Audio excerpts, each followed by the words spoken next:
Pemirsa, duka mendalam menyelimuti kediaman Braka Farizal Ramadan, anggota Tentara Nasional Indonesia yang gugur dalam serangan Zionis Israel di Lebanon. Hingga kini, keluarga masih menanti kepulangan jenazah.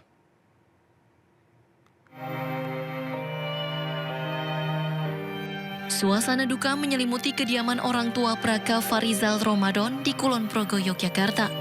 Sejumlah tetangga berdatangan untuk menyampaikan bela sungkawa. Hingga kini keluarga masih menunggu informasi terkait kepulangan jenazah ke tanah air. Ayah Braka Farizal bercerita dirinya sempat berkomunikasi singkat dengan sang anak beberapa hari sebelum insiden yang merenggut nyawa anaknya.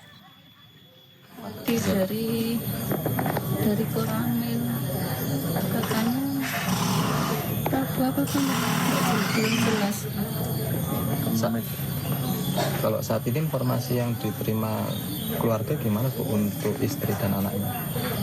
Tadi malam itu ya itu video call, saya nanyakan cucu, terus pulangnya kapan, katanya nunggu tiket. Tiketnya kan kemarin belum dapat gitu.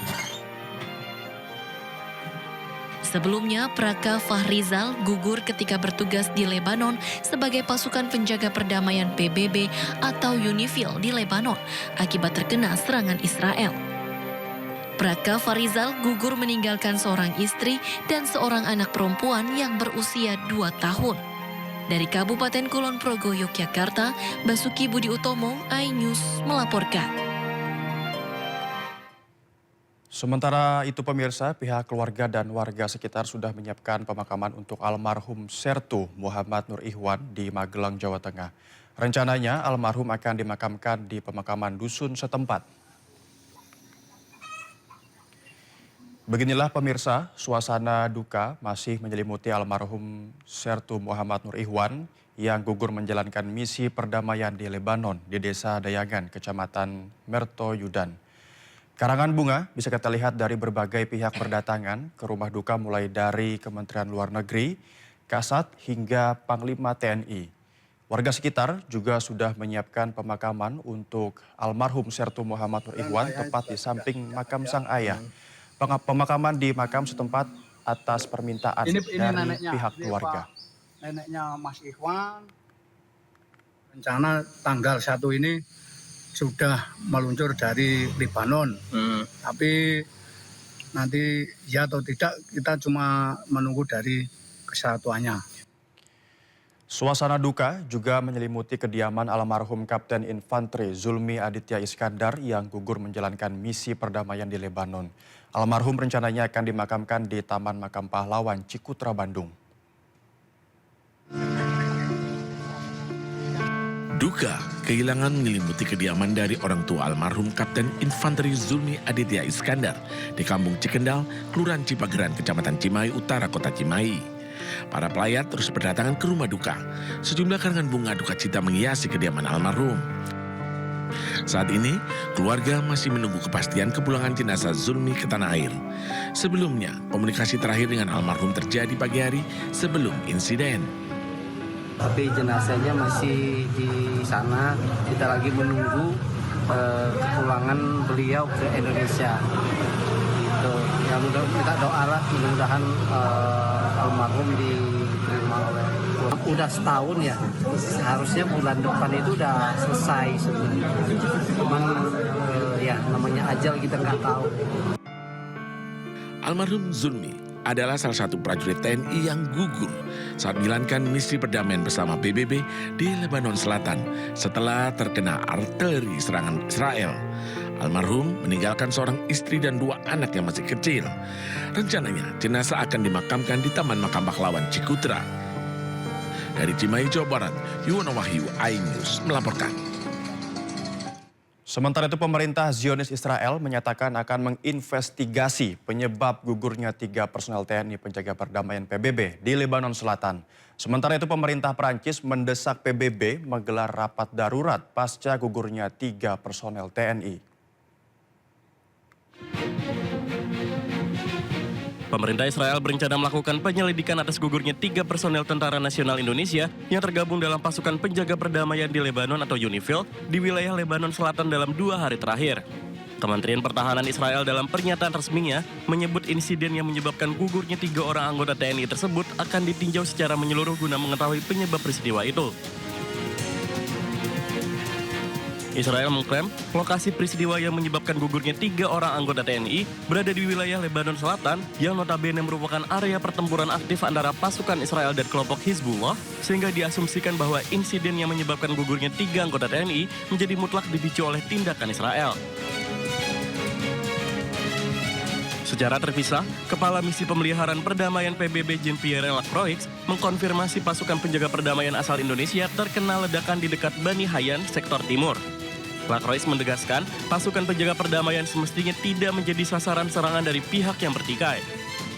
This morning, 2 Indonesian peacekeepers lost their lives in an explosion that hit a UNIFIL logistic convoy, destroying their vehicle near Bani Hayan in Sector East. 2 more peacekeepers were injured, 1 seriously. The origin of the explosion has not been determined.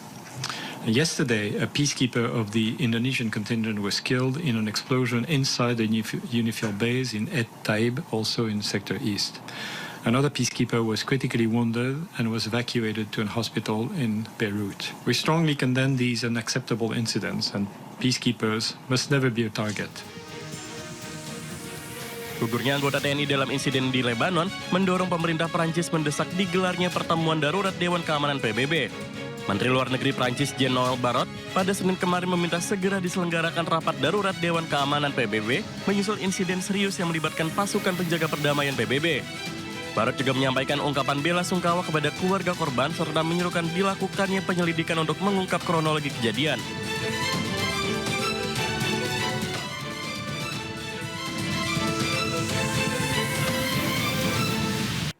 Pemerintah Indonesia mendesak investigasi komprehensif untuk mencari tahu penyebab gugurnya 3 prajurit TNI. Di sisi lain, DPR meminta evaluasi menyeluruh atas kehadiran prajurit TNI di Lebanon jika situasi tak kondusif dan mengancam keselamatan.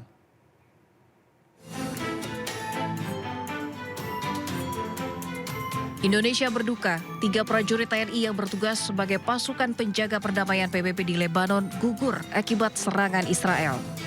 Selain itu, 2 prajurit lainnya juga dilaporkan mengalami luka berat. Menteri Luar Negeri Sugiono meminta UNIFIL menginvestigasi penuh insiden ini dan meminta semua pihak untuk melakukan deeskalasi. Kami menugaskan kepada kedutaan besar kita yang ada di Beirut untuk terus memonitor perkembangan prajurit kita, kemudian meminta investigasi penuh dari UNIFIL untuk bisa menemukan sumber dari insiden ini dan sekali lagi meminta kepada semua pihak untuk melakukan deeskalasi. Sementara itu, Wakil Ketua Komisi 1 DPR RI mengatakan penempatan prajurit TNI di wilayah konflik harus segera dihentikan jika dirasa tidak aman dan bahkan mengancam keselamatan. Turut bela sungkawa yang amat mendalam atas meninggalnya prajurit TNI kita akibat sebuah serangan misil yang ditujukan kepada Hezbollah, akan tapi terkena kepada markas kita dan mengakibatkan tewasnya 1 prajurit kita, dan juga infonya ada setidaknya 1 orang lagi terluka berat. Indonesia memegang peranan yang sangat vital dalam United Nations Interim Force in Lebanon atau UNIFIL dengan mengirimkan prajurit sebanyak 756 personel TNI. Area pengerahan pasukan UNIFIL mencakup wilayah yang secara geopolitik sangat panas, yakni di perbatasan Lebanon dan Israel. Tim Liputan iNews melaporkan. Seorang jurnalis wanita melakukan laporan langsung dari pos pemeriksaan tentara Lebanon yang menjadi tempat gugurnya anggota tentara Indonesia. Pada saat melaporkan, sebuah drone Israel melintas di atasnya. From the Lebanese army checkpoint at Al-Amriya, which this morning was subjected to Israeli artillery shelling. The attack killed 1 soldier and injured 2 more. The attacks from the Israeli army have been escalating since yesterday. They attacked a UNIFIL convoy, killing 1 peacekeeper yesterday. They attacked another UNIFIL convoy about an hour ago. And also about an hour ago, they attacked a civil defense center, another civil defense center, down the road here in Al Mansouri. Where we're standing, now they're shelling. They're shelling now, and there's an Israeli drone flying up above us. They're shelling now, and there's an Israeli drone flying.